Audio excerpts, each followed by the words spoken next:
আজরাইল আলাইসাল্লাম যখন এক ব্যক্তির জান কবজ করতে এলেন তখন তিনি সেই লোকটির দিকে তাকিয়ে মুচকি হাসলেন। অথচ জান কবজের সময় আজরাইল আলাইসাল্লামের চেহারা থাকে ভয়ঙ্কর। লোকটি ভয়ে কাঁপতে কাঁপতে জিজ্ঞেস করল, হে মৃত্যু, আপনি হাসছেন কেন? আমার তো ভয়ে কলিজা শুকিয়ে যাচ্ছে। আজরাইল আলাইসাল্লাম বললেন, তোমার জান নেওয়ার জন্য আমাকে আল্লাহ এমন এক নির্দেশ দিয়েছেন যা শুনে আমি নিজেই অবাক হয়ে গেছি।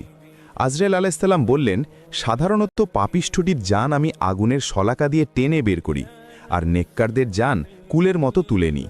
কিন্তু তোমার ক্ষেত্রে আল্লাহ হুকুম দিয়েছেন জান কবজের আগে তোমাকে যেন জান্নাতের সুঘ্রাণ শুকিয়ে দিই এবং সালাম জানাই। লোকটি অবাক হয়ে বলল, আমি তো সাধারণ মানুষ, আমার এমন কি আমল ছিল? আজরাইল আলাইসাল্লাম বললেন, তুমি একবারে ক্ষুধার্ত বিড়ালকে নিজের খাবার দিয়েছিলে এবং রাস্তা থেকে কষ্টদায়ক পাথর সরিয়েছিলে। আল্লাহর কাছে তোমার সেই ছোট